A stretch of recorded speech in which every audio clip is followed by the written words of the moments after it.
Eu nunca imaginei que um simples chaveiro de São Jorge seria a arma que usaria para escapar da casa dos horrores em que meu próprio sangue me aprisionou.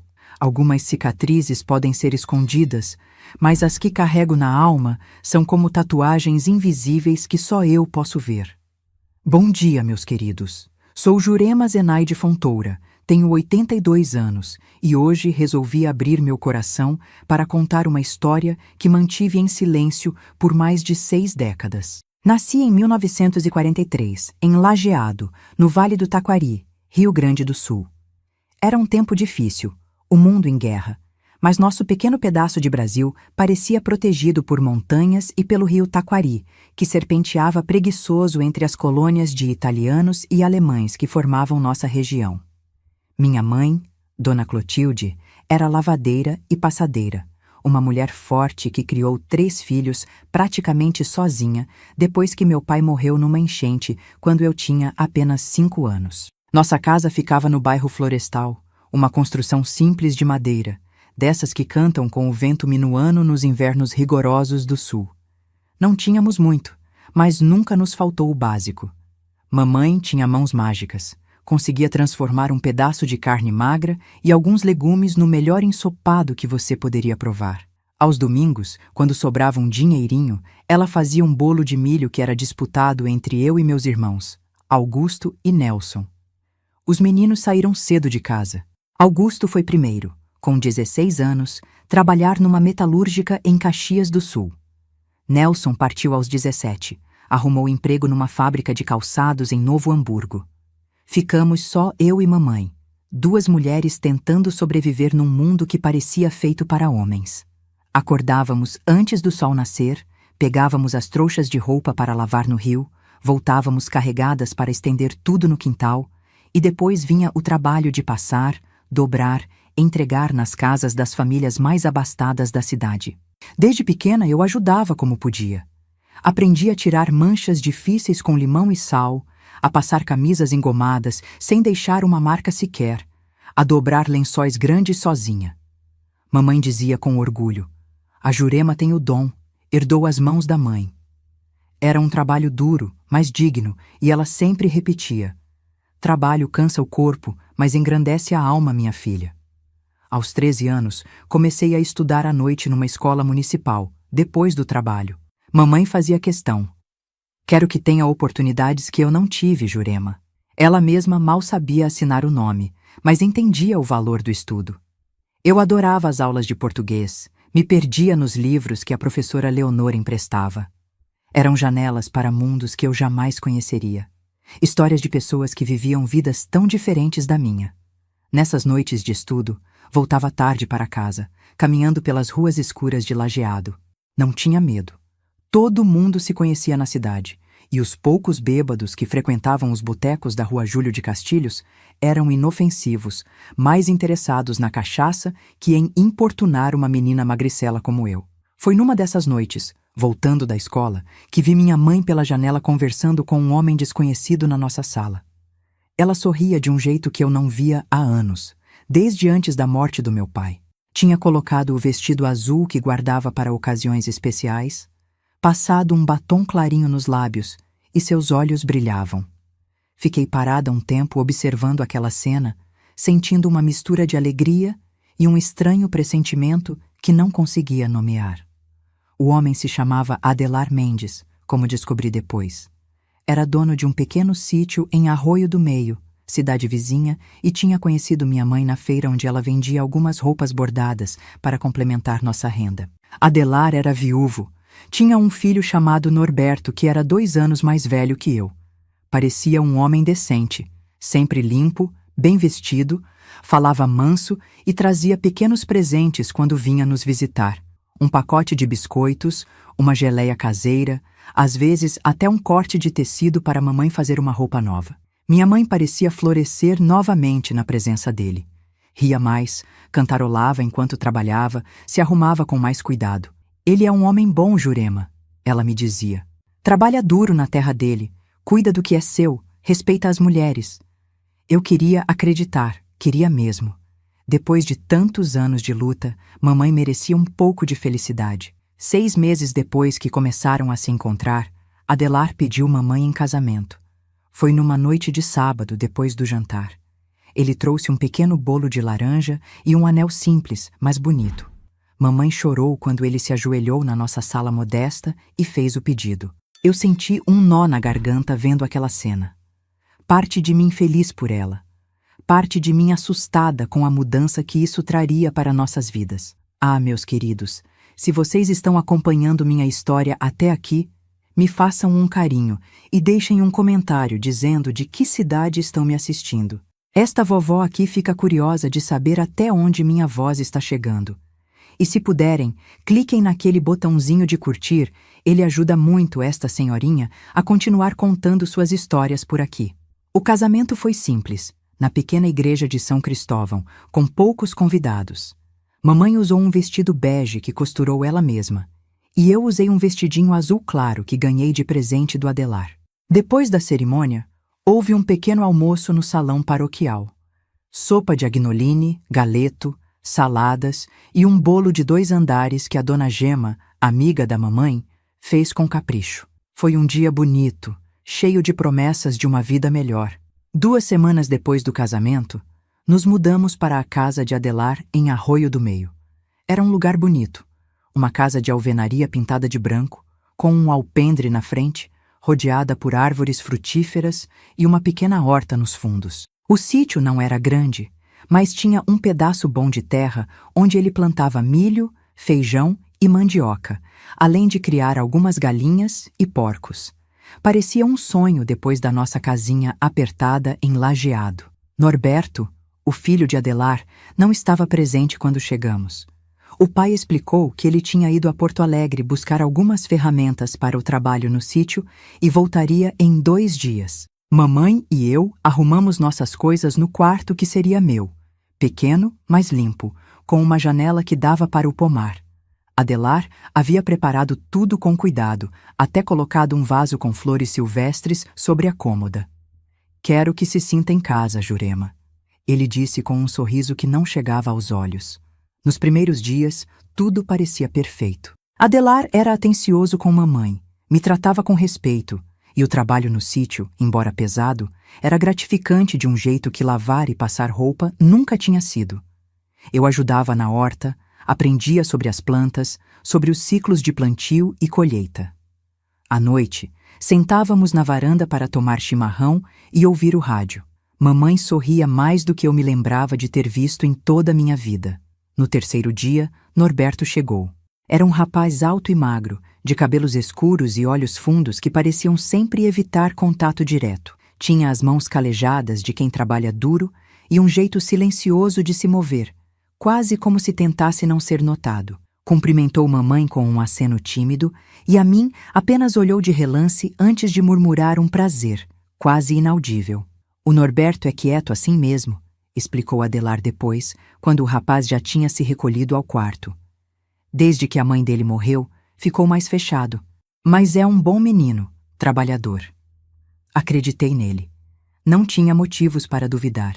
Norberto parecia apenas um rapaz tímido, talvez até um pouco desajeitado socialmente, como muitos jovens criados no isolamento da vida rural. Nos dias seguintes, ele mal falava durante as refeições, respondia com monossílabos quando alguém lhe dirigia a palavra, e passava a maior parte do tempo trabalhando no campo ou cuidando dos animais. Foi só depois de 2 semanas na nova casa que comecei a notar os primeiros sinais. Pequenos detalhes que na época não pareciam importantes, mas que agora, olhando para trás, eram avisos que eu deveria ter percebido. O jeito como Adelar falava mais alto quando Norberto demorava para cumprir uma tarefa, como o rapaz tremia ligeiramente quando o pai se aproximava. Os olhares longos e estranhos que Adelar lançava para mim quando pensava que ninguém estava vendo. E então, num domingo, tudo mudou. Mamãe acordou com uma febre alta, o corpo todo dolorido, mal conseguia levantar da cama. Adelar a examinou com preocupação. Parece que é gripe forte, ele disse. Vou buscar o Dr. Argemiro na cidade. Fiquei cuidando de mamãe enquanto ele saía de charrete. Coloquei compressas frias na testa dela, fiz um chá de erva cidreira, Tentei fazê-la comer um pouco de caldo de galinha que tinha sobrado do dia anterior. Ela dormia muito, acordava confusa, o rosto vermelho de febre. O médico chegou no meio da tarde, um homem idoso de barba branca e mãos gentis. Examinou mamãe com cuidado, auscultou seu peito, verificou sua garganta. É uma pneumonia, ele disse finalmente. Precisamos cuidar bem. Dona Clotilde não é mais uma mulher jovem. Deixou alguns remédios, orientações detalhadas e a promessa de voltar em 2 dias para ver como ela estava. Adelar o levou de volta à cidade enquanto eu ficava ao lado da cama de mamãe, segurando sua mão quente de febre, rezando todas as orações que conhecia para que ela melhorasse logo. Mas não melhorou. A febre subia e descia. Ela tossia cada vez mais, um som úmido e profundo que me assustava. Na terceira noite, acordei com um gemido vindo do quarto dela. Corri para ver o que era e encontrei mamãe sentada na cama, os olhos arregalados, tentando respirar. Jurema! Ela ofegou, agarrando meu braço com uma força surpreendente. Vou chamar o Adelar! Gritei, em pânico. Corri até o quarto dele, bati na porta desesperada. Ele saiu já vestido, como se não estivesse dormindo. Juntos, voltamos para o quarto de mamãe, mas ela já tinha deitado novamente e sua respiração era um chiado assustador. Vou buscar o médico, Adelar disse pegando seu casaco. Fique com ela, não saia do lado dela 1 minuto. Fiquei.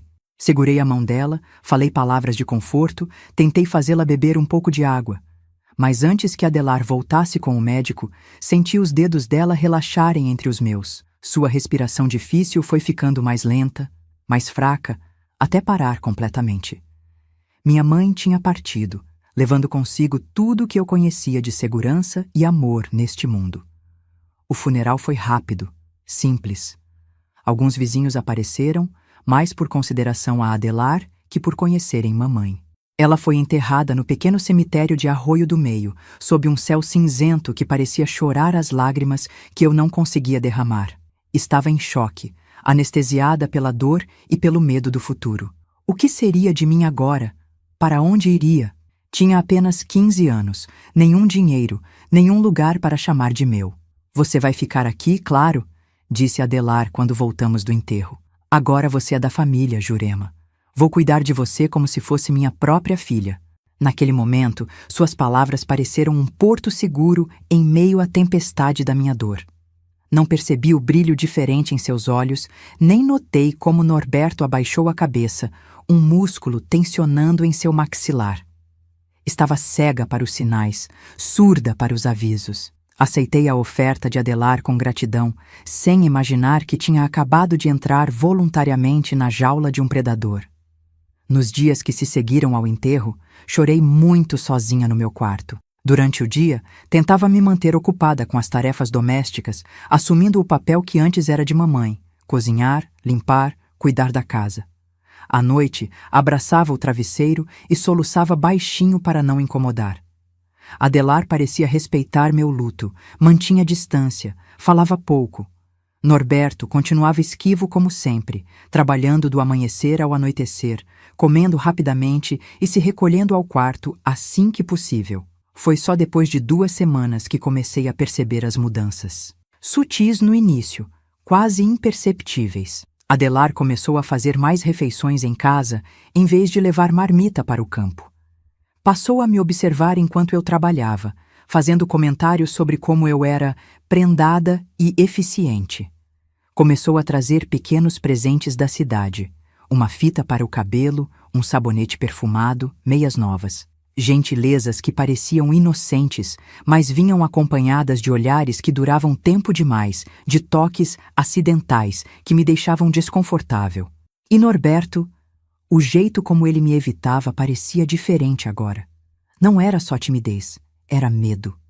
Quando Adelar estava por perto, ele mal olhava na minha direção, como se tivesse pavor de ser pego me observando. E quando o pai não estava, ele às vezes me lançava olhares rápidos, cheios de uma emoção que na época não consegui identificar, mas que agora sei que era um aviso silencioso, desesperado.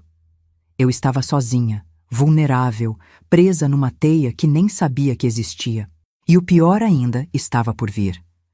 O dia em que a escuridão finalmente desceu sobre minha vida como uma tempestade sem fim.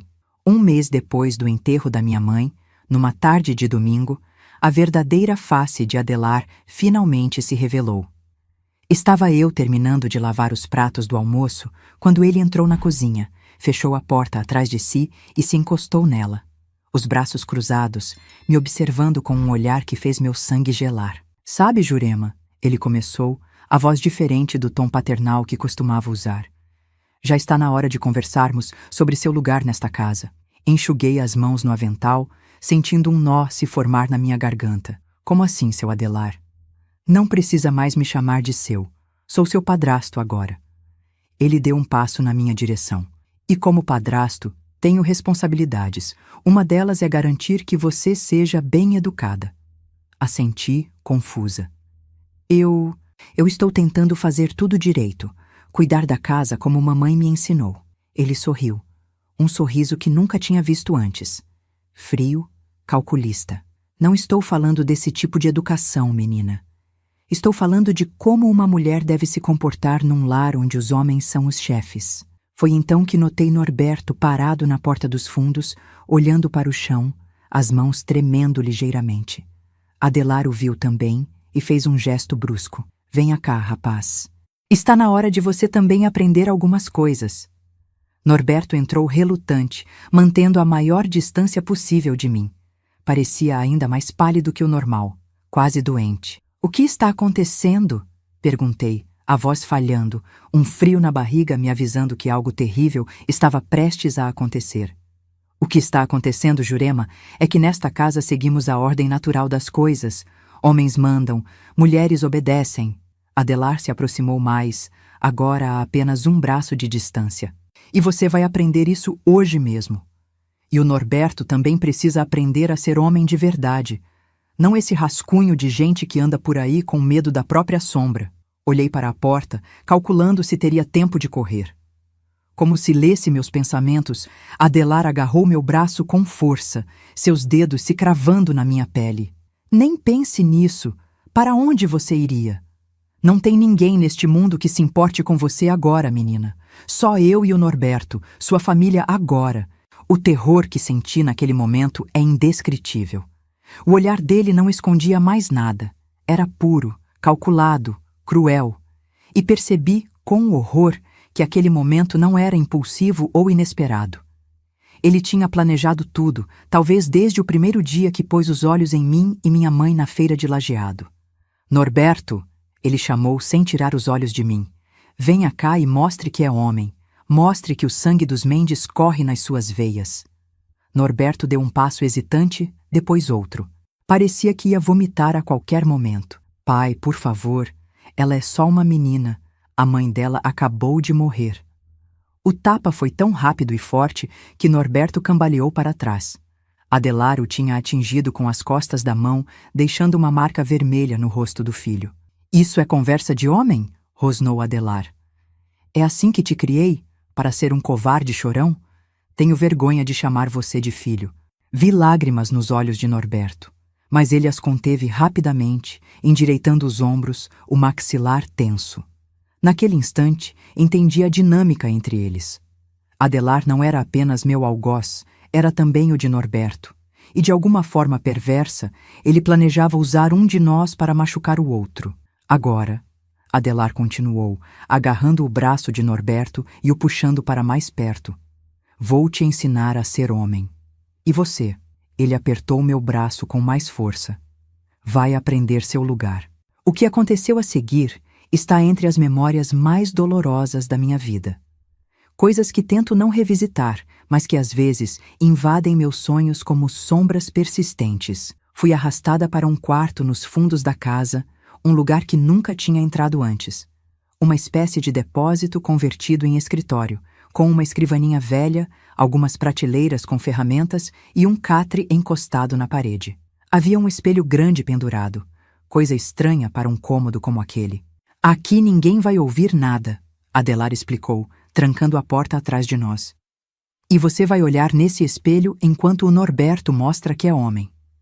Implorei, chorei, tentei me soltar.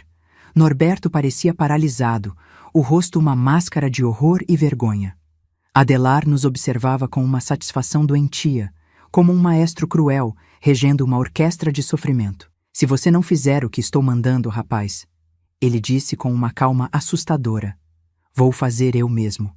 E depois vou quebrar seus dedos um por ter me desobedecido. É isso que você quer? Norberto olhou para mim, seus olhos pedindo um perdão que não estava em seu poder conceder. Vi nele não um cúmplice, mas outra vítima. Um jovem quebrado por anos de abuso e medo, forçado agora a perpetuar o mesmo ciclo de violência. Nos meses que se seguiram, aquele quarto nos fundos se tornou meu inferno particular. Adelar estabeleceu uma rotina macabra. Certas noites, depois do jantar, ele me levava para lá sob qualquer pretexto. Hora da lição, ele dizia com um sorriso cruel. Às vezes forçava Norberto a participar, outras vezes apenas assistia, dando instruções, criticando, humilhando o filho quando ele mostrava qualquer sinal de gentileza ou hesitação. Olha para o espelho, ele ordenava sempre. Quero que você veja o que está acontecendo, quero que aprenda. Aquele espelho, com sua moldura escura e ornamentada, se tornou o símbolo da minha degradação. Adelar tinha uma obsessão doentia com ele, como se precisasse não apenas que as coisas acontecessem, mas que fossem testemunhadas, registradas, multiplicadas pelo reflexo. Durante o dia, a vida na casa seguia uma aparência de normalidade perversa. Eu cozinhava, limpava, lavava roupas. Adelar trabalhava no campo ou ia à cidade vender a produção. Norberto cuidava dos animais, consertava cercas, plantava. Nos cruzávamos pela casa como fantasmas, evitando olhares, carregando nossos segredos pesados demais para suportar. À noite, no meu quarto, eu chorava silenciosamente no travesseiro, planejando fugas impossíveis. Várias vezes pensei em simplesmente correr, sumir na escuridão, tentar chegar a pé até Lajeado. Mas para onde iria depois? Quem me ajudaria? Uma menina de 15 anos, sem dinheiro, sem família. E Adelar tinha deixado claro o que aconteceria se eu tentasse fugir. Tenho amigos em toda a região. Ele me disse uma vez, afiando uma faca de caça diante dos meus olhos. Você não chegaria nem à estrela antes de te encontrarem. E quando te trouxessem de volta... Ele sorriu, passando o dedo pela lâmina. Bem, digamos que você preferiria não ter tentado. Depois de quase 3 meses daquele pesadelo, notei uma mudança em Norberto. Seus olhos, antes constantemente baixos e submissos, agora às vezes brilhavam com algo que parecia... raiva, determinação. Quando Adelar não estava olhando, ele começou a me lançar olhares diferentes, não mais de vergonha ou culpa, mas quase como se quisesse me dizer algo. Uma manhã, enquanto eu estendia roupas no varal e Adelar tinha ido à cidade, Norberto se aproximou, fingindo consertar uma cerca próxima. Ele vai me matar um dia, murmurou tão baixo que quase não ouvi. Ou eu vou matá-lo. Não sei qual vai acontecer primeiro. Congelei, uma camisa molhada pingando em meus pés. Era a primeira vez que falávamos realmente a sós, sem o terror imediato da presença de Adelar. Por que está me dizendo isso? Perguntei, igualmente baixo, pendurando a camisa com mãos trêmulas. Porque você também está presa aqui. Ele martelou um prego na cerca, o barulho disfarçando nossa conversa. E por que precisamos de um plano? Olhei ao redor nervosamente, como se Adelar pudesse surgir das sombras a qualquer momento. Que tipo de plano? Ainda não sei. Mas não posso continuar, fazendo o que ele me obriga a fazer. Não consigo mais dormir, não consigo mais me olhar no espelho sem querer vomitar. A menção ao espelho fez meu estômago revirar. Seu pai é perigoso, sussurrei. Você mesmo disse que ele pode te matar. Não é meu pai. A voz de Norberto estava tão carregada de ódio que quase não o reconheci. Um pai não faz o que ele faz. Um pai não... Ele parou, respirando fundo. Ele não é meu pai de verdade. Minha mãe já era viúva quando o conheceu. Eu tinha 6 anos. Ele me adotou legalmente, mas nunca fui filho dele de verdade. Esta revelação me atingiu como um raio. De repente, muitas coisas faziam sentido. A falta de semelhança física, a crueldade particular que Adelar reservava a Norberto, a maneira como o humilhava constantemente. "Por que está me contando isso agora?" perguntei. "Porque precisamos confiar um no outro se quisermos sobreviver." Ele pregou o último prego com força excessiva. "Observe. Espere. Vou encontrar um jeito de nos tirar daqui." Antes que eu pudesse responder, ouvimos o barulho distante da charrete de Adelar retornando. Norberto imediatamente se afastou, voltando à sua postura habitual de submissão. Continuei pendurando roupas, o coração batendo acelerado no peito. Aquela breve conversa acendeu uma pequena chama de esperança dentro de mim. Não estava completamente sozinha. Havia alguém mais que queria escapar, alguém que também sofria nas mãos daquele monstro. Não éramos cúmplices um do outro, como Adelar queria que fôssemos. Éramos companheiros de prisão, unidos pelo desejo de liberdade. Nas semanas seguintes, desenvolvemos um sistema silencioso de comunicação. Olhares, gestos pequenos, palavras codificadas, ditas de passagem. Nunca podíamos arriscar uma conversa longa. Adelar parecia ter um sexto sentido para detectar qualquer aliança entre nós, e seria impiedoso se descobrisse. Enquanto isso, a situação piorava. Adelar estava bebendo mais, ficando mais violento, mais imprevisível. As lições no quarto dos fundos se tornaram mais frequentes e brutais. Ele parecia especialmente satisfeito quando conseguia fazer Norberto chorar ou implorar para parar. "Isso é ser homem?" Ele provocava, segurando o rosto do rapaz e forçando-o a olhar no espelho. "Olha só para você, chorando como uma mulherzinha. Que vergonha! Nem para isso você serve direito." Uma noite, depois de uma sessão particularmente brutal, quando Adelar finalmente nos deixou sozinhos no quarto, algo que raramente fazia, Norberto se aproximou de mim, tremendo dos pés à cabeça. "Não aguento mais", ele sussurrou, lágrimas escorrendo pelo rosto marcado por um corte recente, presente de Adelar por alguma desobediência imaginária.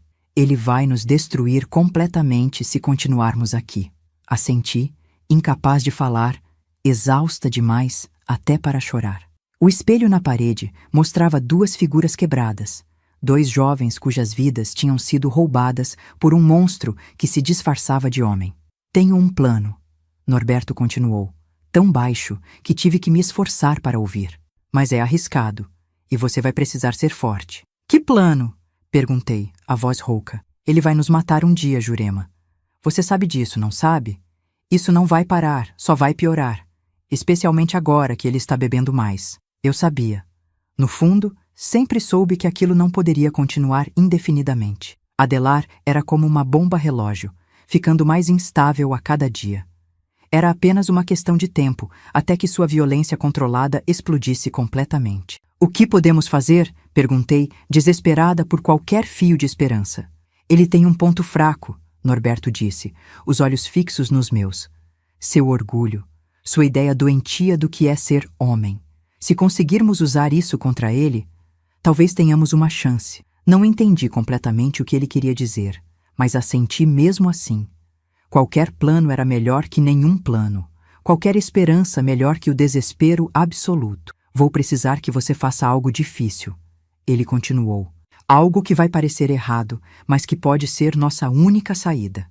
"Qualquer coisa", respondi sem hesitar. "Farei qualquer coisa para sair daqui." O plano de Norberto começou a se desenrolar no dia seguinte. Era simples e arriscado ao mesmo tempo. Tão arriscado que ainda me surpreende termos tido coragem de tentar. Mas quando você vive sob terror constante, o medo da morte se torna menor que o medo de continuar vivendo daquele jeito. O primeiro passo era mexer com o orgulho de Adelar, com sua obsessão doentia de controle e masculinidade. E para isso, eu precisaria fazer algo que ia contra todos os meus instintos, começar a elogiar Norberto na frente dele. "Norberto está ficando mais forte", comentei casualmente durante o jantar, 2 dias depois. "Hoje o vi carregando aqueles sacos de milho como se não pesassem nada." Adelar levantou os olhos do prato, surpreso com meu comentário inesperado. Norberto manteve a cabeça baixa, mas vi um músculo tensionar em seu maxilar. "Forte?" Adelar riu com desdém. "Aquele ali? Nem peso morto ele consegue carregar direito." "Só estou dizendo o que vi", respondi, tentando parecer inocente. 3 sacos de uma vez. Impressionante. Adelar olhou para o filho com uma expressão difícil de ler. Algo entre desconfiança e irritação. O primeiro golpe tinha sido dado, a semente plantada. Nos dias seguintes, continuei com os elogios sutis. Norberto consertou o telhado tão rápido. Norberto tem jeito com os animais. Norberto está ficando com braços fortes de tanto trabalhar.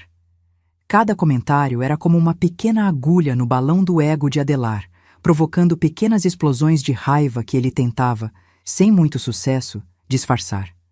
Ao mesmo tempo, Norberto começou a se comportar de forma ligeiramente diferente. Nada muito óbvio. Ele ainda abaixava a cabeça quando Adelar gritava, ainda obedecia às ordens, mas havia pequenas mudanças. Ele começou a responder em voz um pouco mais alta, a demorar um segundo a mais para cumprir as ordens, a olhar o pai nos olhos por um momento antes de desviar o olhar. Era uma dança perigosa, um jogo de nervos que poderia terminar em tragédia a qualquer momento, mas estava funcionando. Podia ver a desconfiança crescendo em Adelar, a paranoia alimentada pelo álcool e pelo seu próprio ego frágil. O que está acontecendo entre vocês dois? Ele me encurralou na cozinha uma tarde, segurando meu braço com força suficiente para deixar marcas. Estão de conversinha pelas minhas costas? Não sei do que está falando, respondi, o coração batendo tão forte que achei que ele poderia ouvir. Só estou fazendo minhas tarefas, como sempre. Não me toma por idiota, menina. Ele rosnou, seu hálito azedo de cachaça me fazendo virar o rosto. Vejo como você olha para o Norberto agora. Como fala dele? O que estão tramando? Nada, juro! As lágrimas que escorreram pelo meu rosto não eram fingidas. O medo era real. A dor no meu braço era real. Só achei que era o que o senhor queria. Que o Norberto fosse mais homem.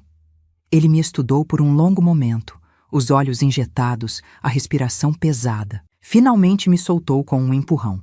Estou de olho em vocês. Lembre-se disso.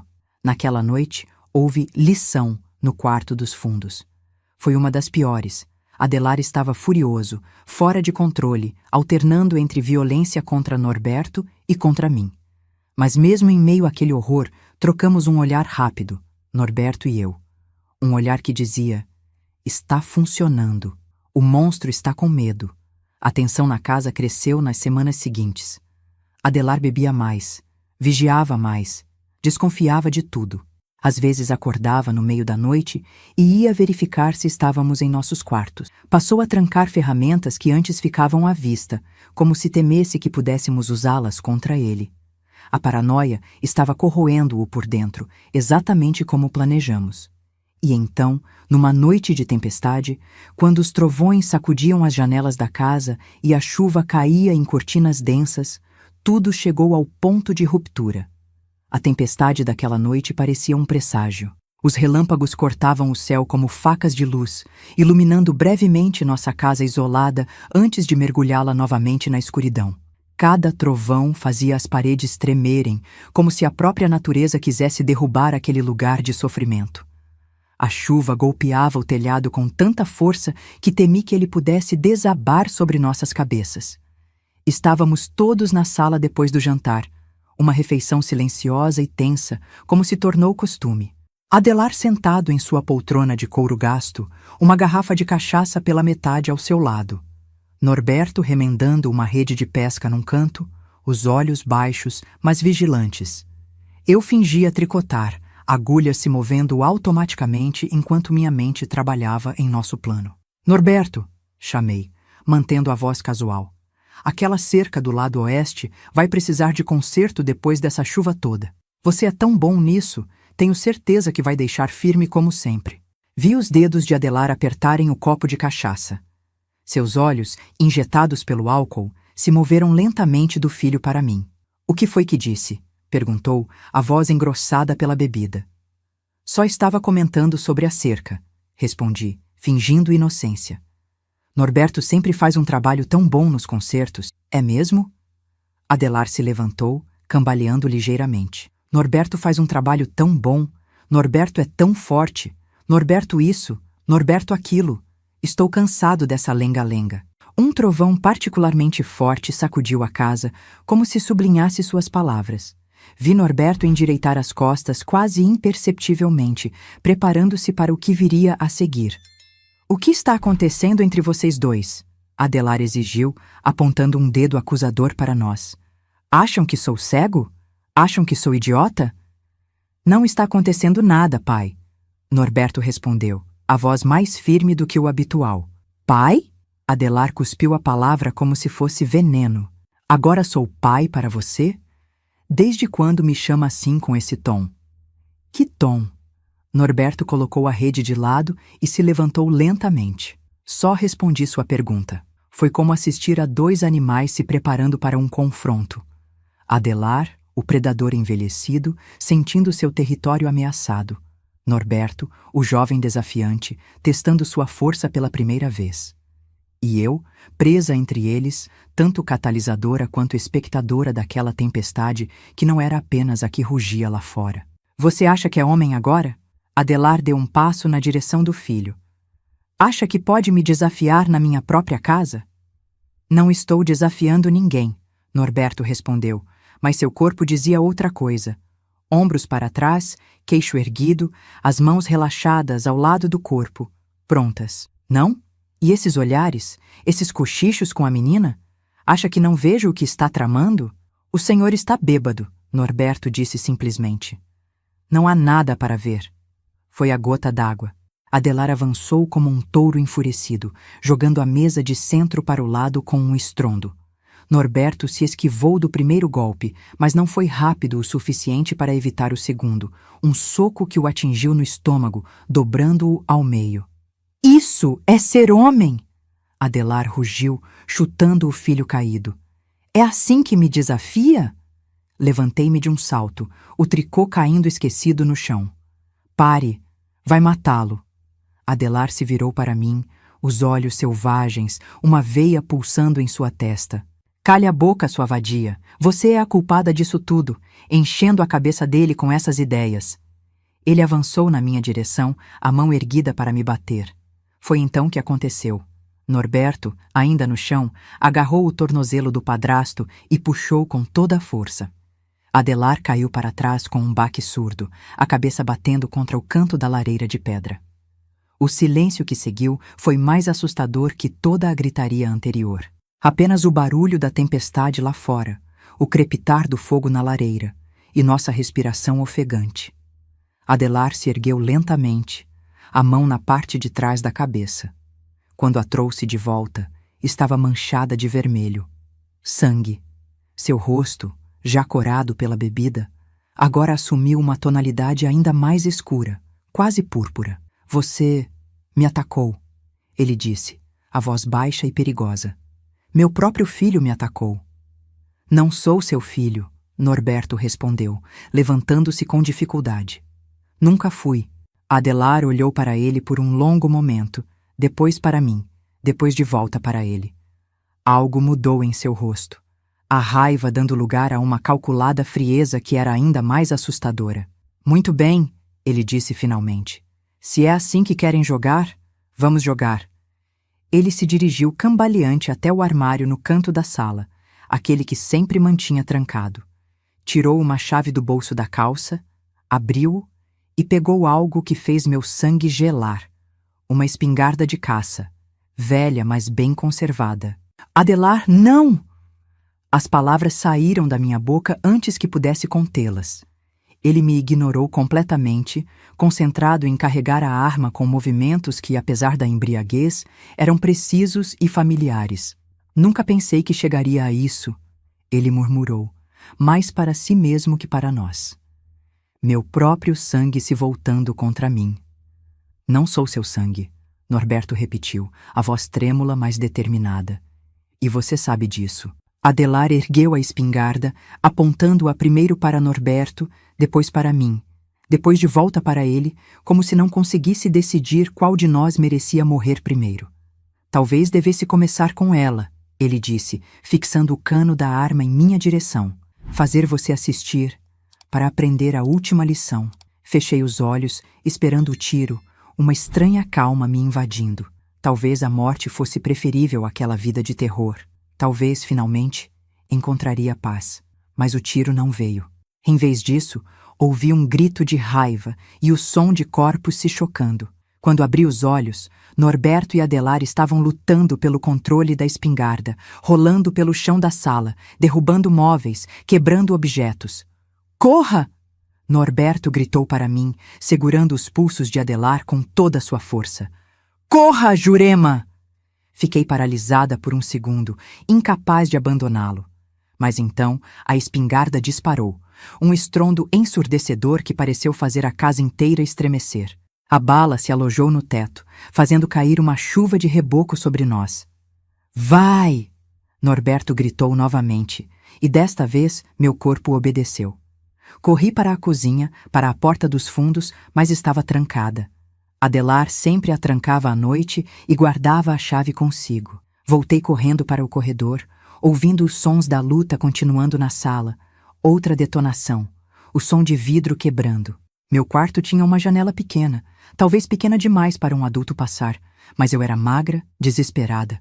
Corri para lá, fechei a porta atrás de mim, empurrei a cômoda contra ela para ganhar alguns segundos se Adelar viesse atrás de mim. Abri a janela. A chuva entrou imediatamente, encharcando o peitoril, o chão, meu rosto. Do lado de fora, escuridão quase completa, exceto pelos relâmpagos ocasionais que revelavam o quintal enlameado, a horta, a cerca, a liberdade. Comecei a me espremer pela abertura estreita, sentindo a madeira áspera arranhar meus braços, rasgar meu vestido. Estava quase conseguindo quando ouvi um último tiro e depois um silêncio que parecia mais alto que todos os trovões. Congelei, metade do corpo para dentro, metade para fora. A chuva castigando minhas costas. Quem tinha atirado? Quem tinha sido atingido?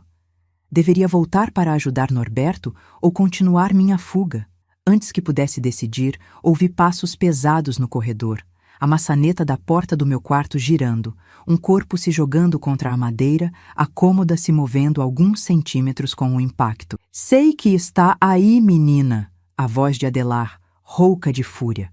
"Não vai escapar!" Outro baque contra a porta, a cômoda se movendo mais. Não havia mais tempo para hesitação. Com um último esforço desesperado, me joguei pela janela, caindo de mau jeito na lama do lado de fora, sentindo uma dor aguda no tornozelo. Mas não havia tempo para a dor.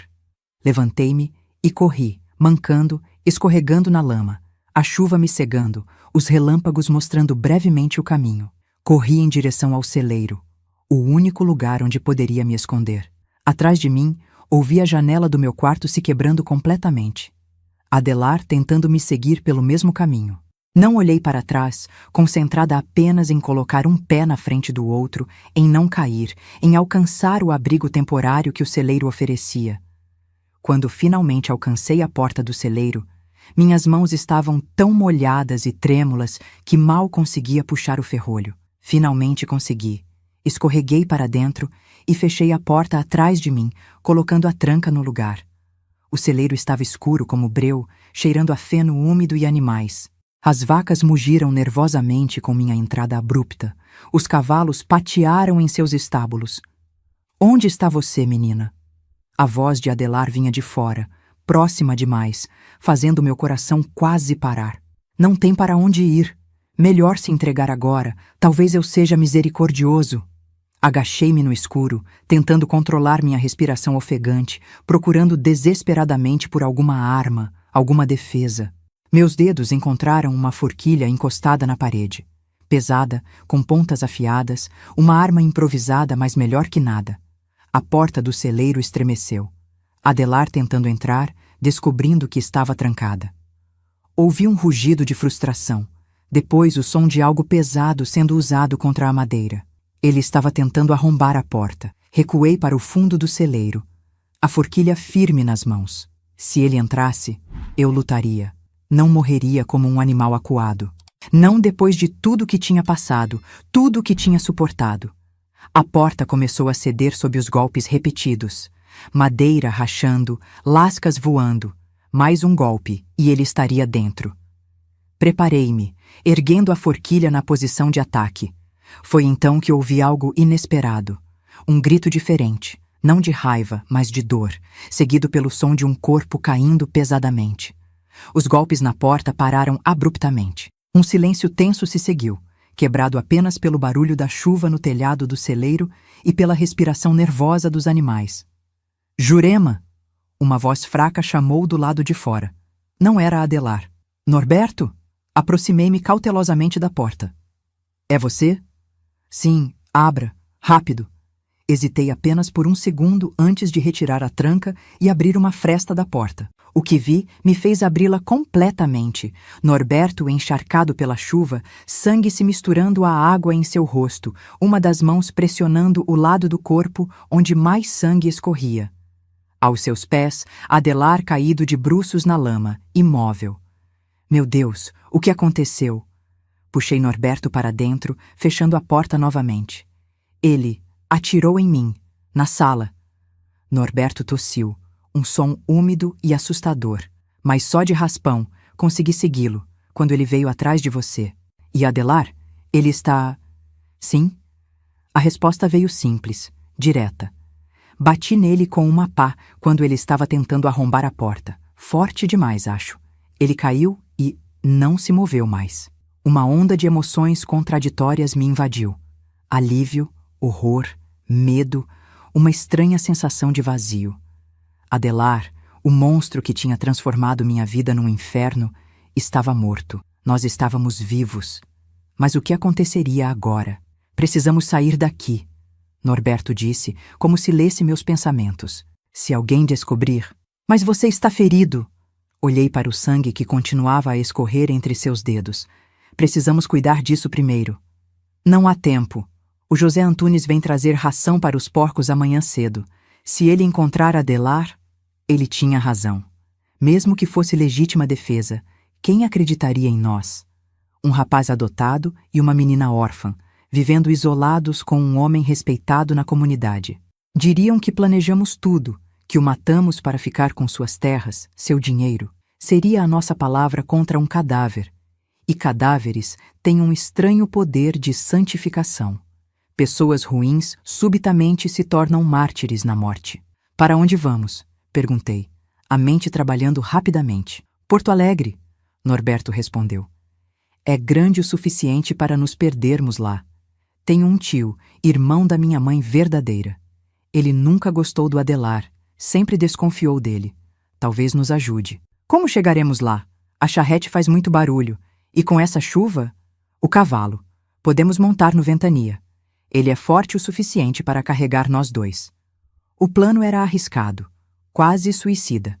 Sair numa tempestade, à noite, por estradas lamacentas, com Norberto ferido, sem dinheiro, sem roupas secas, sem comida. Mas qual era a alternativa? Ficar significava prisão certa, talvez até enforcamento. Rapidamente, preparamos o Ventania, o cavalo mais forte e resistente que tínhamos. Coloquei algumas ataduras improvisadas no ferimento de Norberto, usando tiras rasgadas do meu próprio vestido. Pegamos mantas de lã que guardávamos no celeiro para os dias mais frios, algumas maçãs que estavam armazenadas numa caixa, uma pequena faca que Norberto mantinha escondida para cortar cordas. Antes de sairmos, Norberto fez algo que me surpreendeu. Voltou ao corpo de Adelar, agachou-se com dificuldade e pegou algo do bolso dele. O que é isso? Perguntei quando ele voltou. As economias dele, respondeu, mostrando um pequeno saco de couro.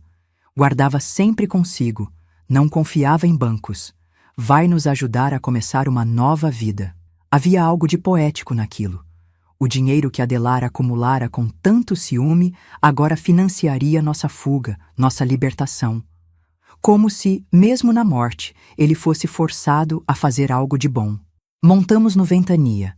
Eu na frente, Norberto atrás de mim, um braço ao redor da minha cintura para se segurar, o outro ainda pressionando o ferimento. E assim partimos, sob chuva torrencial, deixando para trás a casa que tinha sido minha prisão por quase um ano, o corpo do homem que tinha sido nosso carcereiro e o espelho que tinha testemunhado tantos horrores. A viagem até Porto Alegre foi um borrão de dor, exaustão e medo. Evitamos estradas principais, seguindo por trilhas de fazendas, campos abertos, beirando rios. A chuva continuou por horas, depois diminuiu para uma garoa persistente, depois parou completamente, deixando um amanhecer nebuloso e frio. Norberto, cada vez mais fraco pela perda de sangue, quase caiu do cavalo várias vezes. Eu o segurava como podia, murmurando palavras de encorajamento, prometendo que chegaríamos logo, que ficaríamos bem. Após quase um dia inteiro de viagem, chegamos aos arredores de Porto Alegre. A cidade parecia gigantesca aos meus olhos, acostumados com vilarejos pequenos, prédios altos, ruas pavimentadas, bondes, automóveis, pessoas por toda parte. Paramos numa área mais afastada, onde Norberto achava que seu tio morava. Rua das Acácias, ele murmurou, a voz fraca. Número 237, tio Gervásio Oliveira. Perguntamos, procuramos, finalmente encontramos. Uma casa simples, mas bem cuidada, com um pequeno jardim na frente. Foi a esposa do tio que atendeu à porta. Uma senhora de meia-idade com olhos gentis que se arregalaram de horror ao ver o estado em que estávamos. Santo Deus! O que aconteceu com vocês? Precisamos ver o tio Gervásio, Norberto conseguiu dizer antes de desmaiar nos braços da mulher. O que se seguiu foi um turbilhão de atividade.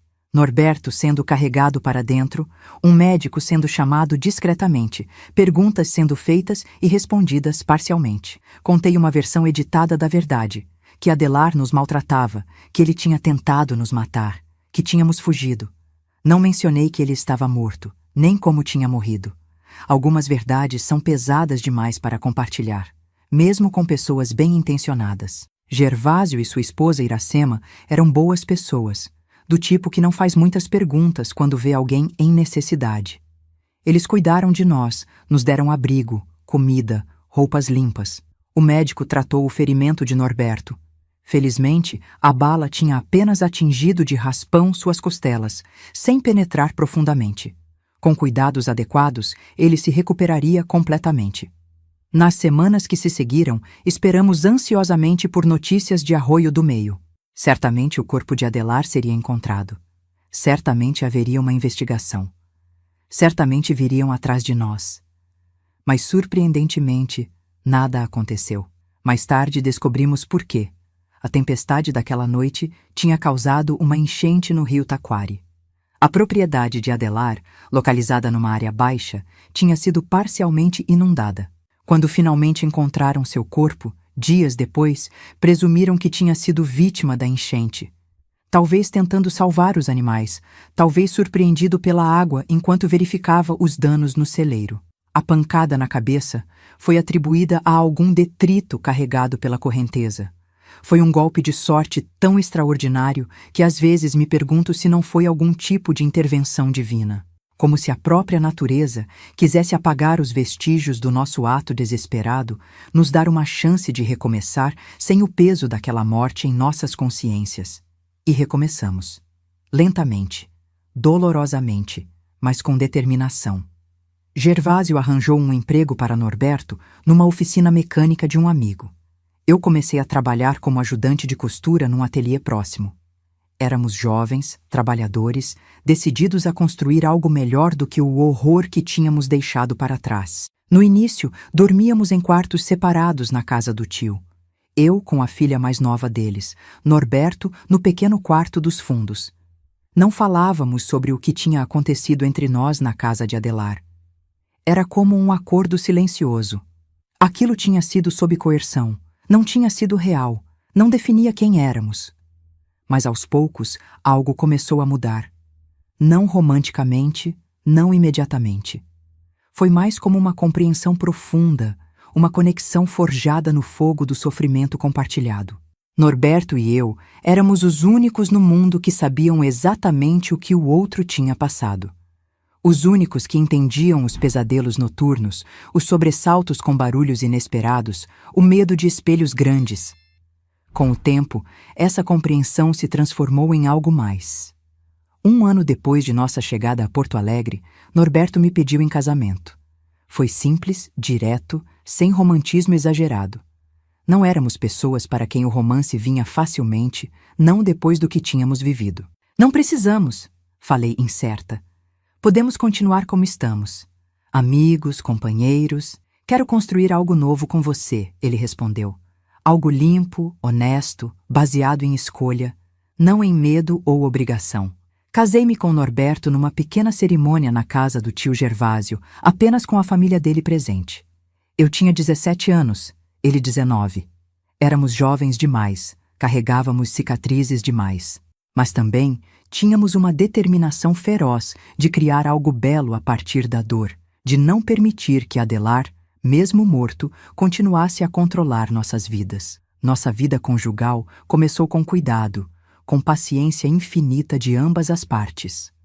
Havia noites em que eu não suportava ser tocada, noites em que ele acordava gritando, revivendo horrores nos sonhos. Mas havia também momentos de ternura, de descoberta mútua, de cura lenta, mas constante. 2 anos depois de nosso casamento, nasceu nosso primeiro filho, um menino saudável a quem demos o nome de Gabriel, Força de Deus. Foi como se sua chegada marcasse um novo capítulo, uma página virada definitivamente. Olhando para aquele rostinho perfeito, prometi silenciosamente que ele nunca conheceria o tipo de violência que seus pais tinham vivido. Nunca saberia o que tínhamos feito para sobreviver. Os anos foram passando. Tivemos mais 3 filhos, 2 meninas e outro menino. Norberto prosperou na oficina, eventualmente tornando-se sócio. Eu continuei no ateliê de costura, desenvolvendo um talento especial para bordados delicados que eram muito procurados para enxovais de noivas. Compramos uma casa modesta no bairro Menino Deus, criamos nossos filhos com amor e firmeza. Construímos uma vida que, vista de fora, parecia perfeitamente normal. Mas algumas cicatrizes nunca desaparecem completamente. Norberto nunca levantou a voz para mim ou para as crianças, nem mesmo nos momentos de maior frustração. Eu nunca consegui ter um espelho grande em casa. Apenas pequenos, suficientes para pentear o cabelo ou verificar se o rosto estava limpo. Ensinamos nossos filhos sobre respeito e consentimento antes mesmo de saberem o que essas palavras significavam. E cada ano, no aniversário daquela noite de tempestade, acendemos uma vela. Não por Adelar, mas por nós mesmos. Pelos jovens que fomos, pelo horror que sobrevivemos, pela escolha que fizemos de não permitir que a escuridão nos consumisse completamente. Norberto partiu antes de mim. Um ataque cardíaco aos 67 anos, rápido e misericordioso. Deixou-me com 4 filhos adultos, 11 netos, e memórias de uma vida que, apesar de seu início terrível, foi marcada por mais alegria que tristeza, mais amor que dor. E agora, aos 82 anos, olhando para trás, vejo não apenas o horror daquele ano em Arroio do Meio, mas todo o caminho percorrido desde então. As escolhas que fizemos, as vidas que salvamos, inclusive as nossas próprias. O pequeno chaveiro de São Jorge que mencionei no início foi um presente de Norberto no meu aniversário de 18 anos, pouco depois de chegarmos a Porto Alegre. Para proteger você quando eu não puder, ele disse. Carrego-o comigo até hoje. Um lembrete não do perigo, mas da proteção. Não do medo, mas da coragem. Aquele chaveiro de São Jorge me acompanhou por toda a vida, como uma pequena âncora me lembrando que sobrevivi ao pior. A verdade, meus queridos, é que nossa fuga foi apenas o começo da história, não o final. Reconstruir uma vida depois do trauma não é como nos filmes, onde a tela escurece após o resgate e todos vivem felizes para sempre. É um trabalho diário, uma luta constante contra os fantasmas que insistem em nos visitar. Nossa vida em Porto Alegre começou em 1959, num quarto emprestado na casa do tio Gervásio. Éramos 2 adolescentes quebrados tentando parecer adultos. Norberto com seu ferimento ainda cicatrizando, eu com pesadelos que me faziam acordar, gritando quase todas as noites.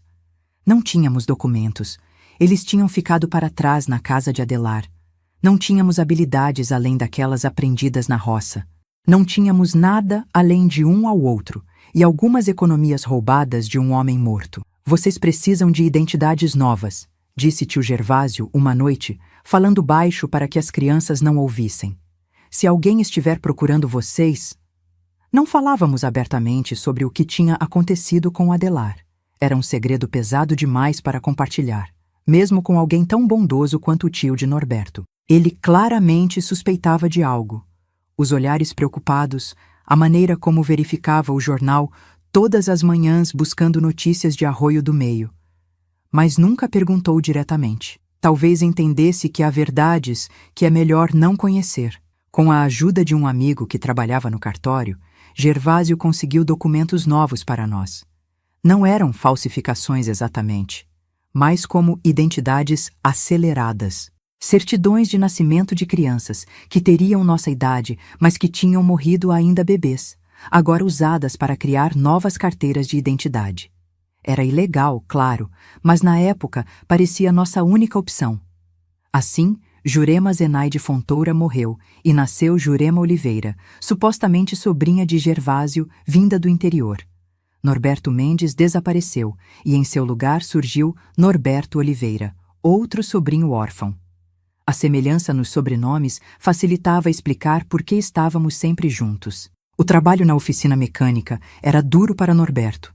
Ele chegava em casa todas as noites com as mãos pretas de graxa, os olhos vermelhos do óleo diesel, o corpo exausto, mas nunca reclamava. É um cansaço honesto, ele dizia, esfregando as mãos com aquela pasta especial para remover a sujeira.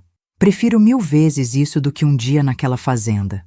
Eu trabalhava no ateliê de Dona Cândida, uma senhora portuguesa que tinha o melhor ateliê de costura do bairro Floresta. Comecei varrendo o chão e organizando retalhos. Depois aprendi a fazer alinhavos básicos e finalmente cheguei aos bordados, descobrindo um talento que nem sabia que tinha. Minhas mãos, que antes só conheciam o trabalho pesado da roça e as tarefas domésticas forçadas, agora criavam pequenas obras de arte em linho e algodão. A menina tem o dom, Dona Cândida dizia para as clientes, mostrando meus bordados de flores minúsculas e pássaros delicados. Dedos de fada. Por quase 1 ano, vivemos assim, trabalhando, economizando, tentando esquecer. Nos comportávamos mais como irmãos do que como um casal. Dormíamos em quartos separados na casa do tio. Conversávamos sobre coisas do dia a dia, raramente mencionávamos o passado. O trauma que compartilhávamos criava tanto uma ponte quanto um abismo entre nós. À noite, quando os pesadelos vinham, eu abafava meus gritos com o travesseiro para não acordar a casa toda. Às vezes, escutava Norberto andando no corredor, insone, atormentado por suas próprias memórias. Ocasionalmente nos encontrávamos na cozinha durante essas noites de insônia.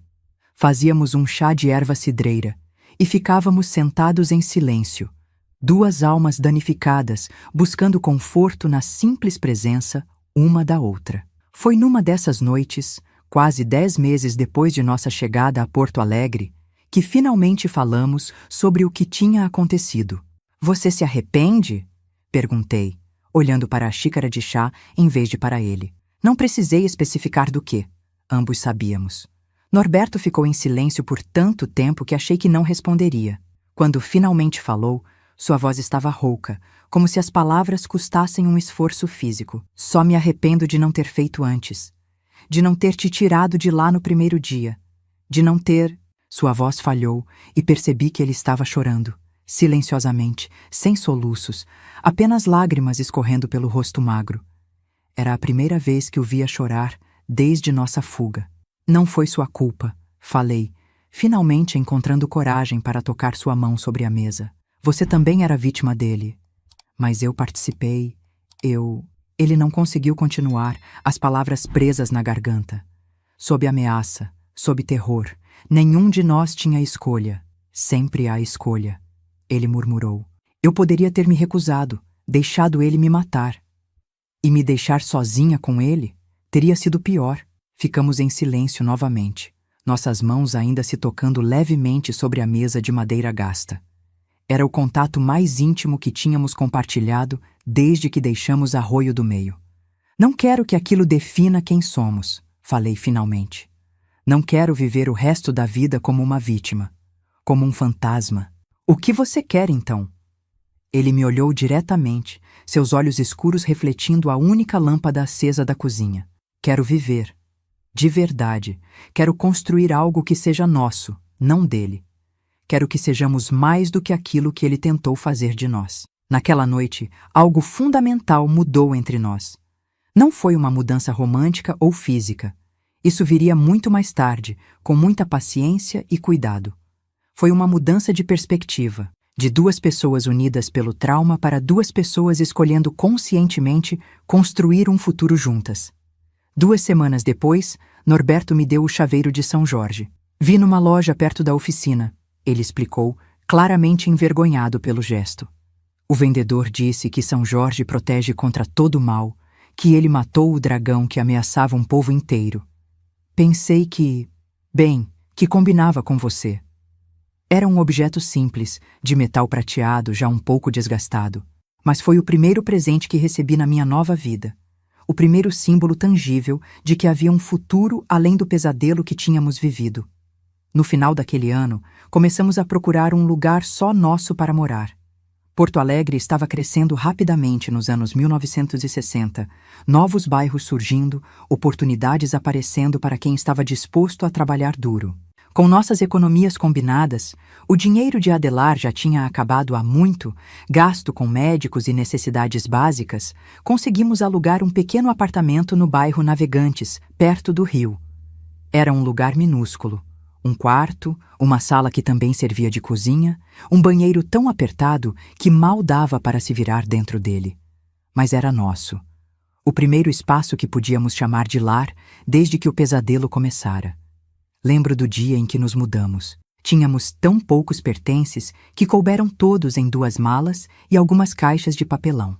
Tio Gervásio nos deu uma cama de solteiro, que não usavam mais. Dona Cândida me presenteou com um conjunto de lençóis bordados por suas costureiras. O patrão de Norberto contribuiu com uma mesa e 2 cadeiras que estavam sobrando na oficina. Quando a porta se fechou e ficamos sozinhos naquele apartamento pela primeira vez, senti uma mistura de terror e liberdade. Terror porque agora éramos realmente independentes, sem a proteção da família do tio. Liberdade porque, pela primeira vez na vida, eu estava num espaço que era verdadeiramente meu, onde as regras seriam estabelecidas por nós, não por outros. Naquela primeira noite, Norberto dormiu no chão da sala, insistindo que eu ficasse com a cama. Foi assim por quase 6 meses, ele no chão ou no único sofá desgastado que conseguimos comprar num brechó. Eu na cama pequena demais para 2 pessoas. Não era apenas uma questão de espaço físico, mas de espaço emocional. Ambos precisávamos nos sentir seguros, no controle de nossos próprios corpos e escolhas. Lentamente, quase imperceptivelmente, algo começou a florescer entre nós. Não era paixão avassaladora. Nenhum de nós estava em condições emocionais para isso. Era algo mais profundo, mais durável. Um companheirismo enraizado em compreensão mútua, em respeito, em escolha consciente. Começamos a fazer pequenos planos para o futuro. Norberto falava em cursos noturnos para terminar o ensino médio, talvez até tentar uma faculdade algum dia. Eu sonhava em abrir meu próprio ateliê de bordados, especializado em enxovais de bebê e roupas de batizado. Conversávamos sobre estas possibilidades enquanto jantávamos nossa comida simples ou caminhávamos pelas margens do Guaíba nos raros domingos de folga. Foi numa dessas caminhadas, quase 1 ano depois de termos nos mudado para o apartamento, que Norberto segurou minha mão pela primeira vez. Um gesto tão simples, tão comum para a maioria dos casais, mas para nós representava um mundo de confiança reconstruída, de barreiras lentamente desmanteladas. Jurema, ele disse parando para olhar o pôr do sol sobre o rio. Acho que deveríamos nos casar. Oficialmente, quero dizer. Olhei para ele, surpresa não pela proposta em si, mas por sua formalidade. Mas já estamos vivendo juntos. Para todos os efeitos, já somos um casal. Sim, mas... Ele passou a mão livre pelos cabelos, um gesto nervoso que tinha desde menino. Quero fazer as coisas direito. Quero que seja uma escolha real, não apenas uma consequência das circunstâncias. Quero que você tenha a chance de dizer sim porque quer, não porque não tem outra opção. Entendi então o que ele estava realmente oferecendo. Não apenas um casamento, mas uma afirmação de autonomia. Uma declaração de que, a partir daquele momento, tudo o que fizéssemos juntos seria por escolha, não por coerção ou necessidade. Sim, respondi, apertando sua mão. Vamos nos casar. Nos casamos num cartório do centro da cidade, com apenas tio Gervásio e sua esposa como testemunhas. Eu usava um vestido simples de algodão azul claro que tinha costurado eu mesma. Norberto vestia o único terno que possuía, comprado em prestações para a ocasião. Não tivemos festa, nem lua de mel, nem fotografias elaboradas, apenas aquele momento solene em que dissemos sim um ao outro, desta vez por escolha própria. A vida conjugal trouxe seus próprios desafios. Pela primeira vez, tivemos que enfrentar a intimidade física como algo desejado, não imposto. Foi um processo lento, delicado, às vezes doloroso. Havia noites em que um toque inesperado me fazia entrar em pânico, lançando-me de volta àquele quarto nos fundos da casa de Adelar. Havia momentos em que Norberto se afastava subitamente, incapaz de continuar, assombrado por suas próprias memórias. Mas havia também descobertas maravilhosas. A ternura que pode existir entre duas pessoas quando não há medo. O prazer que surge naturalmente quando não é exigido nem forçado. A segurança de adormecer nos braços de alguém que respeita seus limites e entende suas cicatrizes. É como reaprender a respirar, Norberto disse uma vez, depois de um momento particularmente bonito entre nós. Como se estivéssemos redescobrindo algo que sempre deveria ter sido assim. Em 1962, descobri que estava grávida. A notícia me atingiu como um raio. Metade alegria, metade terror. Um bebê. Uma vida nova, inocente, sem as marcas que carregávamos. Mas também uma responsabilidade enorme, uma vulnerabilidade assustadora. E se eu não souber ser mãe? Perguntei a Norberto, as mãos trêmulas sobre a barriga ainda plana. Se só souber repetir o que vivemos?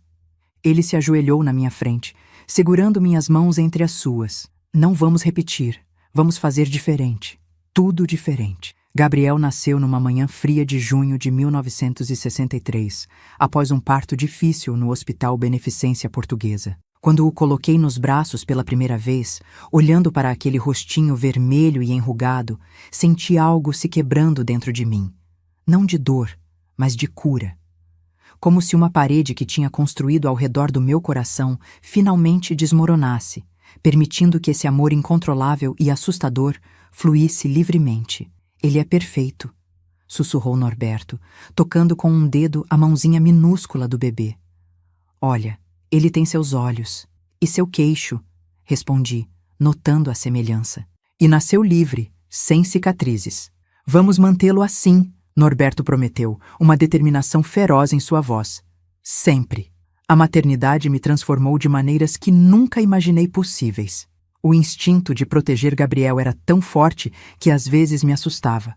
Acordava várias vezes durante a noite só para verificar se ele estava respirando. Imaginava perigos em cada esquina, em cada pessoa estranha que olhava para o carrinho.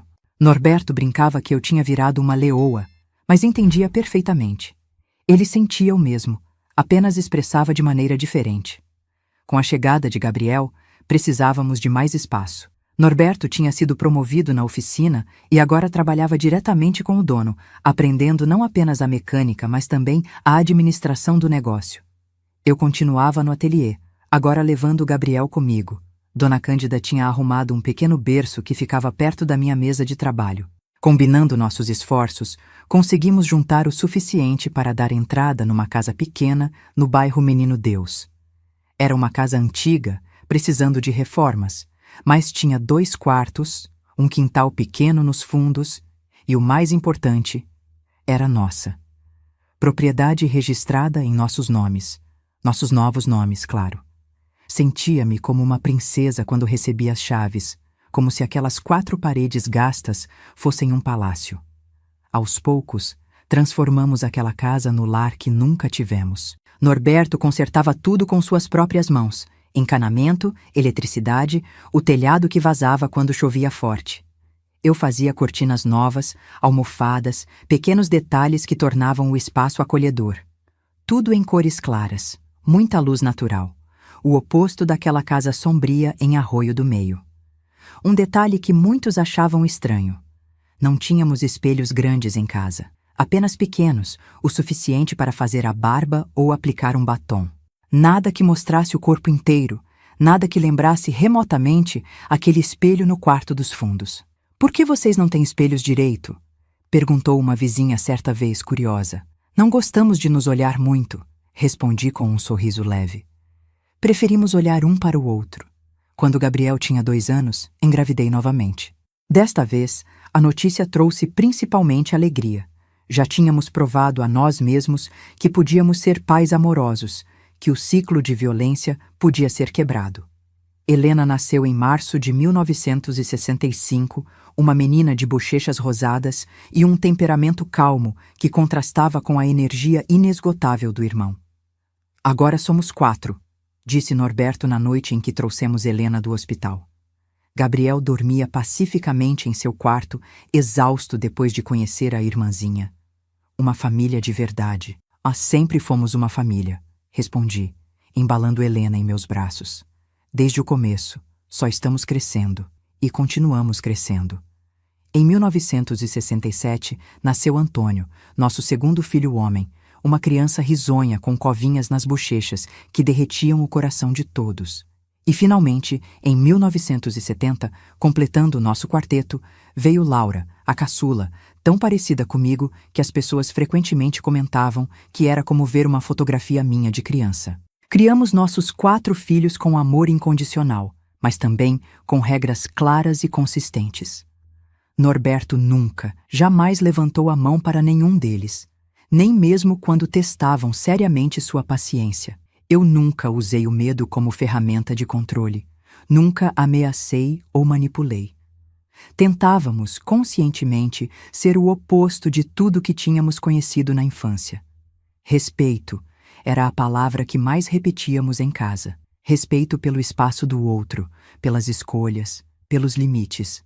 As crianças aprenderam cedo que não era uma palavra poderosa que todos tinham o direito de usar e que devia ser sempre respeitada.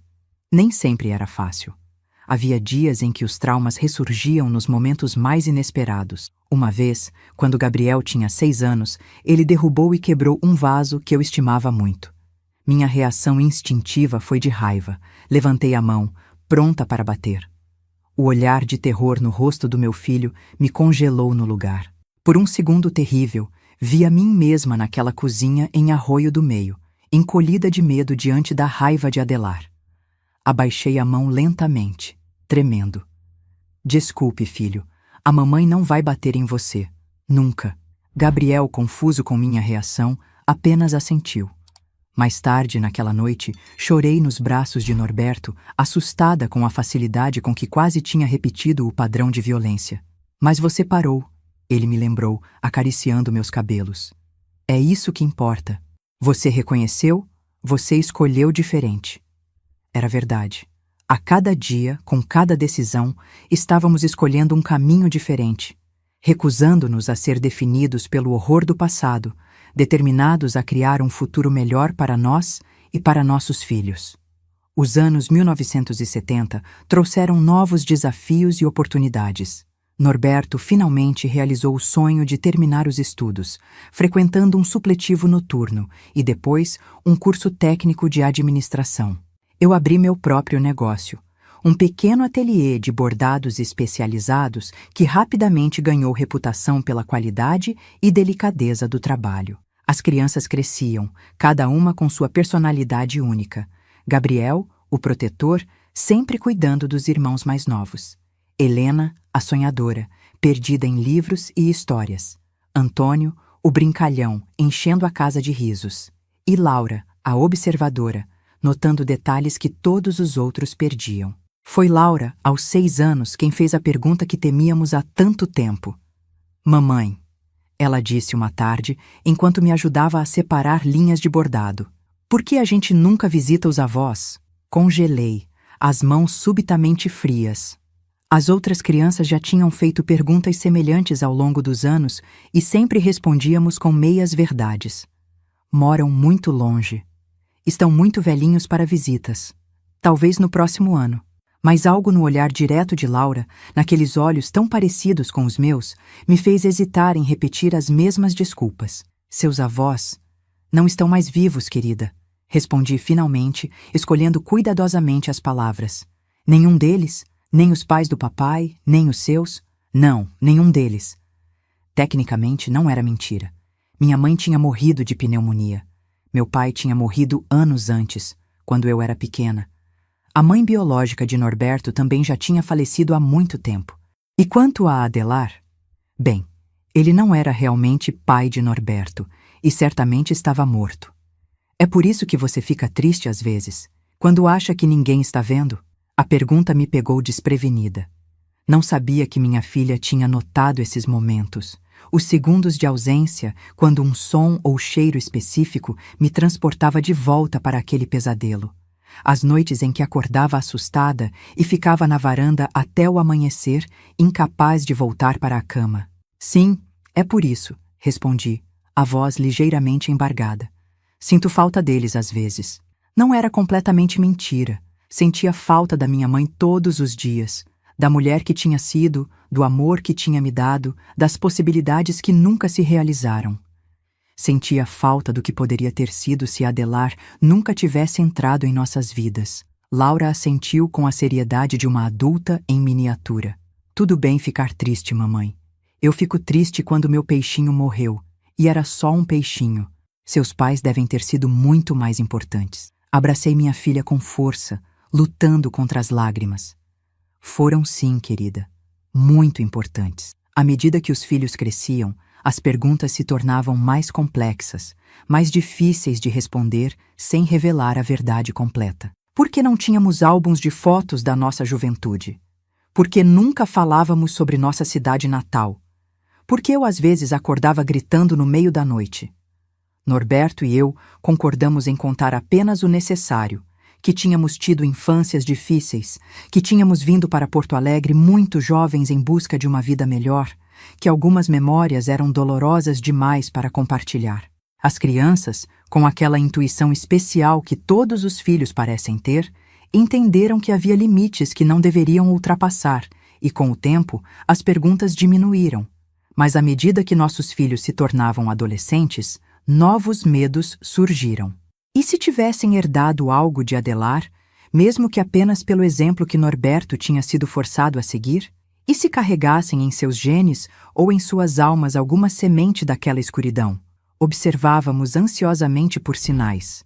Agressividade excessiva, desrespeito pelos limites dos outros, crueldade. Mas nossos filhos eram gentis, amorosos, respeitosos. Qualquer comportamento problemático era típico da adolescência normal. Rebeldia ocasional, teimosia, discussões sobre horários e permissões. Nada que sugerisse a escuridão que temíamos. Acho que conseguimos, disse Norberto uma noite, depois que todos os filhos já estavam na cama. Acho que quebramos o ciclo. Ainda tenho medo às vezes, confessei. Medo do que não sabemos, do que pode estar escondido. Sempre teremos medo, ele respondeu, segurando minha mão.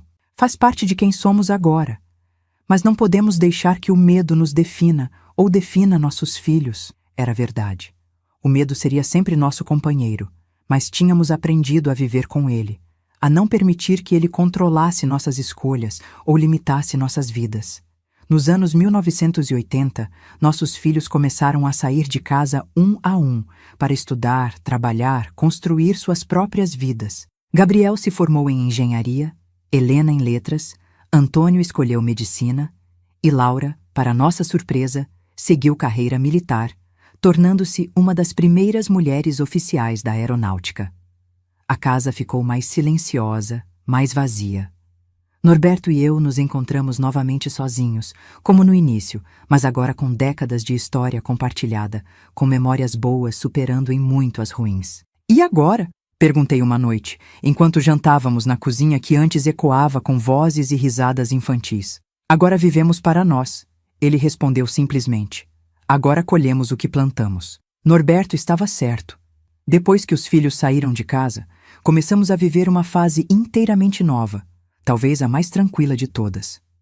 Nossa pequena casa no Menino Deus, antes apertada para 6 pessoas, agora parecia espaçosa demais. Transformamos o quarto dos meninos em um ateliê para meus bordados, que tinham se tornado mais que um trabalho. Eram minha terapia, minha forma de expressão. O quarto das meninas virou um escritório para Norberto, que após se aposentar da oficina, começou a escrever as memórias de sua vida. Apenas as partes boas, claro. Os anos 1990 chegaram com mudanças rápidas no mundo e em nossa família. Nossos filhos casaram um a um, começaram a ter seus próprios filhos. Meu Gabriel se casou com Luísa, uma arquiteta que conheceu na faculdade, e nos deu 3 netos, Mateus, Sofia e Júlia. Helena encontrou seu amor em Paulo, um professor de história, e tiveram os gêmeos Vitor e Daniel. Antônio demorou mais a se estabelecer, sempre concentrado na carreira médica, mas finalmente constituiu família com Raquel, uma enfermeira do mesmo hospital, tendo apenas uma filha, Mariana. E nossa Laura, sempre surpreendente, casou-se com Roberto, um oficial da Marinha, e adotaram 2 meninos, Carlos e Eduardo.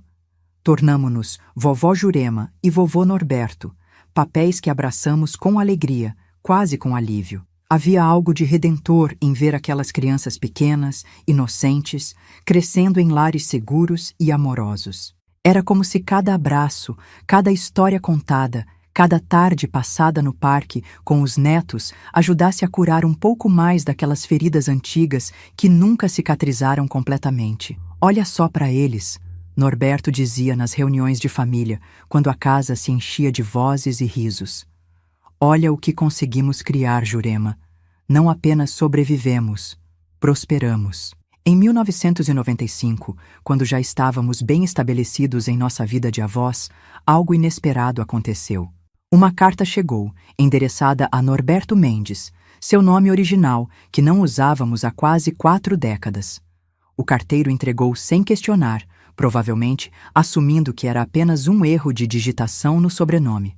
Norberto ficou pálido ao ver o envelope. Como é possível? Ele murmurou, segurando o papel como se fosse explodir.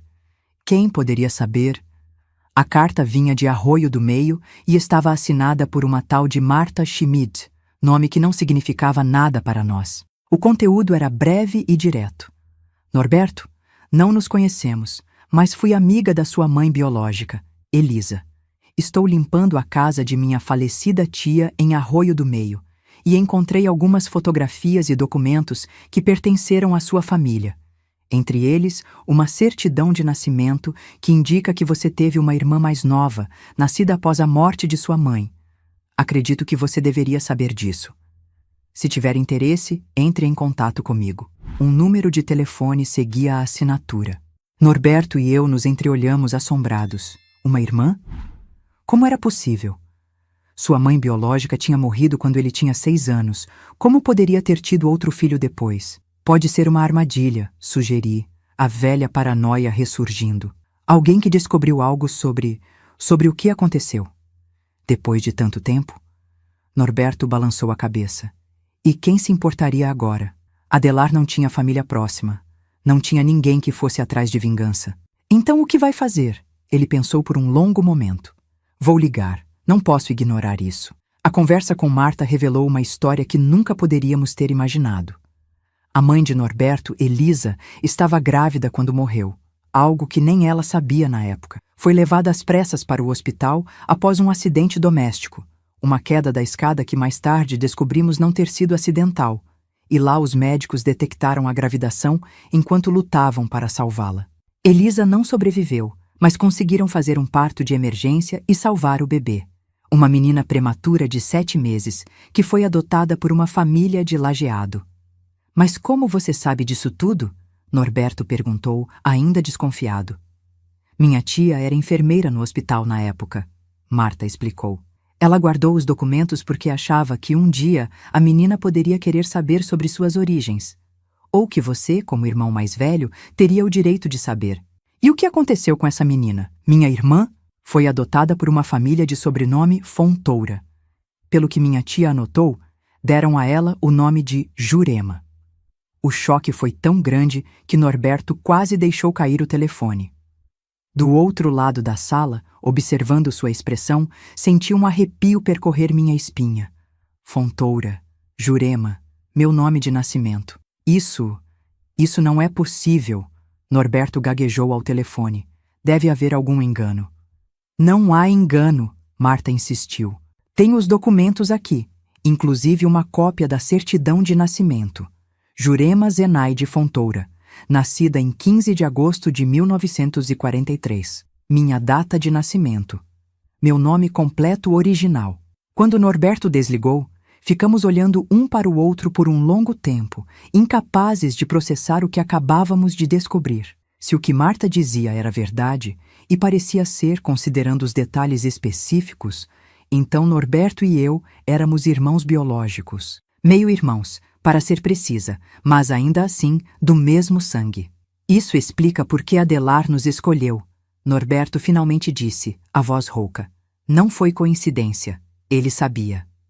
Como poderia saber, se nem nós sabíamos? Ele era o padrasto da minha mãe, lembra? Foi ele quem a encontrou depois da queda da escada. Ele deve ter sabido da gravidez, do parto de emergência, da adoção. E anos depois, quando viu você com sua mãe na feira, deve ter reconhecido algo, o sobrenome talvez, ou a semelhança física. Era uma revelação perturbadora, mas que de alguma forma fazia sentido mórbido. Adelar não tinha nos unido por acaso. Tinha orquestrado tudo, recriando uma família distorcida para satisfazer suas perversões. O que fazemos agora? Perguntei, sentindo-me subitamente perdida. Isso muda. Tudo. Norberto se aproximou, segurando minhas mãos. Não muda nada do que importa. Não muda o que construímos juntos, o amor que compartilhamos, a família que criamos. Mas somos irmãos, Norberto. Tecnicamente, nosso casamento, nossos filhos, ninguém precisa saber, ele disse firmemente. É apenas mais um segredo para guardarmos. Mais uma peça daquele passado que decidimos deixar para trás. Concordei, porque realmente, que alternativa tínhamos?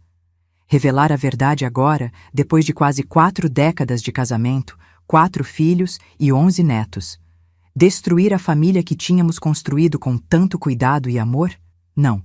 Algumas verdades são pesadas demais para serem compartilhadas. Decidimos não contatar Marta novamente, não buscar mais informações, não revirar mais aquele passado que tinha ficado para trás. O que sabíamos era suficiente. Um detalhe final e irônico da história bizarra que tinha sido o começo de nossas vidas. Talvez seja por isso que sempre tivemos essa conexão tão forte. Norberto sugeriu uma noite, semanas depois, quando já tínhamos absorvido o choque inicial. Esse entendimento que vai além das palavras, talvez seja o sangue, ou talvez seja simplesmente que passamos pelo inferno juntos e sobrevivemos, respondi. Isso cria um vínculo que nada pode quebrar. Ele sorriu. Aquele sorriso gentil que tinha sido meu porto seguro por tantos anos. De qualquer forma, tenho sorte de ter você. A vida continuou com seus altos e baixos, suas alegrias e desafios. Em 1998, Norberto teve um primeiro susto de saúde, um princípio de infarto que o levou às pressas para o hospital. Passou por uma cirurgia de ponte de safena e se recuperou bem, mas o episódio nos lembrou brutalmente de nossa própria mortalidade. Estamos ficando velhos, Jurema, ele disse durante a convalescença. Não vamos durar para sempre. Só temos 60 e poucos anos, respondi, tentando soar otimista. Ainda temos muito tempo pela frente. Mas ele estava certo, é claro. A idade começava a cobrar seu preço. Artrite nas minhas mãos tornava o bordado mais difícil. Os joelhos de Norberto o impediam de fazer longas caminhadas que tanto gostávamos. Começamos a conversar mais abertamente sobre o fim, não de maneira mórbida, mas prática, preparando-nos para o inevitável. Quero que me prometa uma coisa, ele disse numa tarde enquanto tomávamos chimarrão na varanda. Quando eu for, não conte para ninguém sobre aquela noite, sobre o que realmente aconteceu com Adelar. Por que está pensando nisso agora? Porque quero ir em paz, sabendo que nossos filhos e netos nunca saberão. Que poderão lembrar de mim como o pai e avô que fui, não como o que Adelar tentou me transformar. Prometi, claro. Era uma promessa fácil de fazer. Eu mesma nunca tinha considerado revelar toda a verdade para ninguém. Algumas histórias são pesadas demais para serem passadas adiante. Os anos 2000 chegaram, trazendo um novo século, novas tecnologias, novas formas de se conectar. Nossos netos cresciam em um mundo tão diferente do nosso que às vezes parecia que tínhamos vivido em planetas diferentes. Eles com seus celulares e internet, nós com nossas memórias de um Brasil rural, onde a eletricidade era luxo. Vovó, deixa eu te ensinar a usar o computador, insistia Mateus, o neto mais velho, já na faculdade de engenharia como o pai.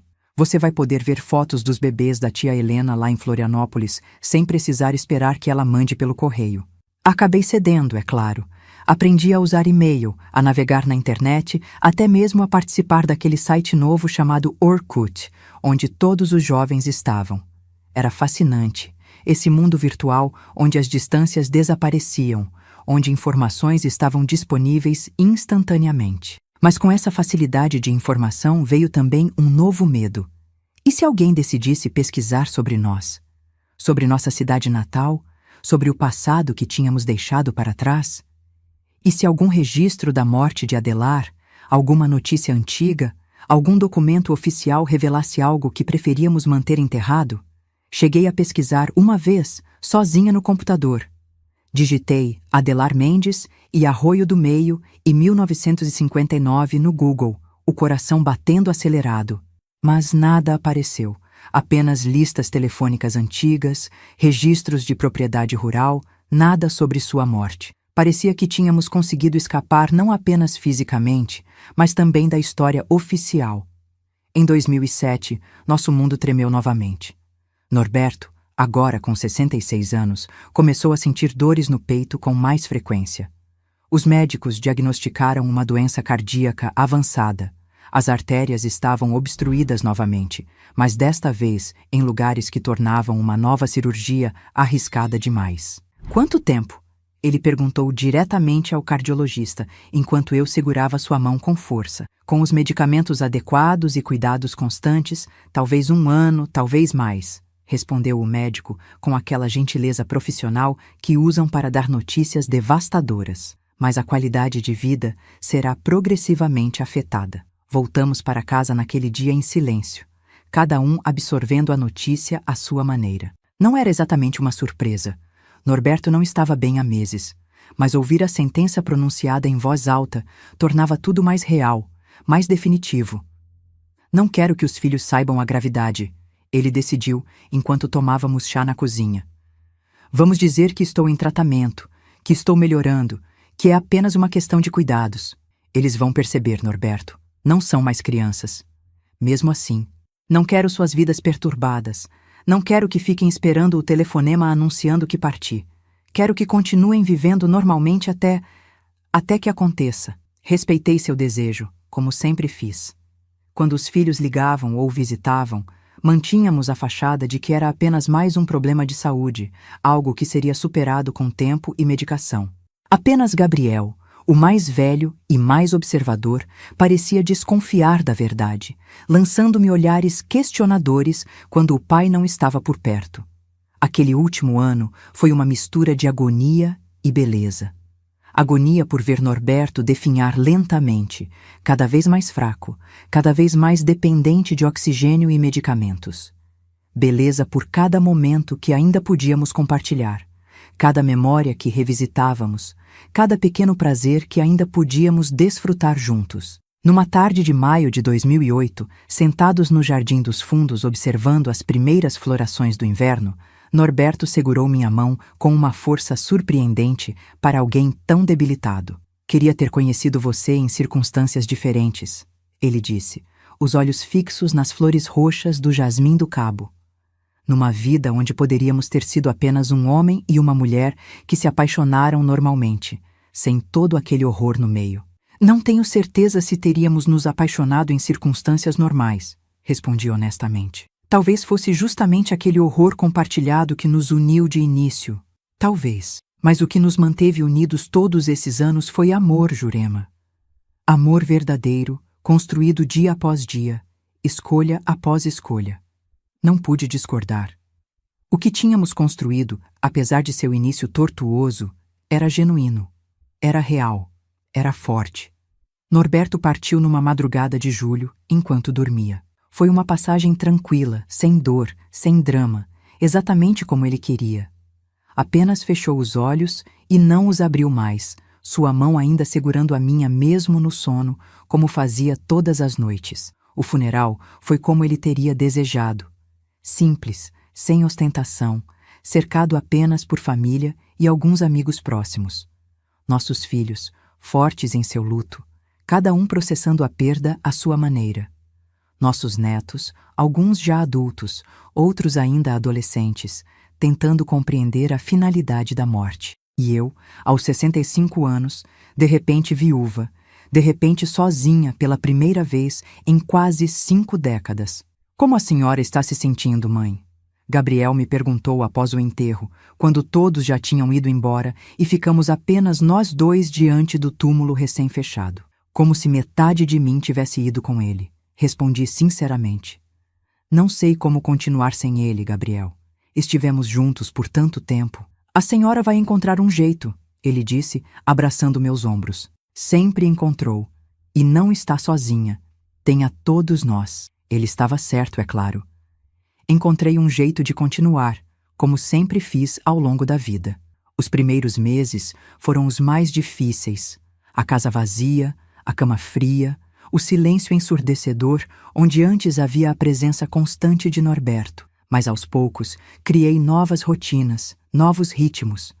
Voltei a bordar com mais frequência, apesar da artrite nas mãos. Comecei a escrever um diário, não sobre o passado, mas sobre o presente, sobre os pequenos momentos de alegria que ainda encontrava, sobre as visitas dos netos, sobre as flores do jardim que Norberto tinha plantado e que continuavam a florescer mesmo sem ele.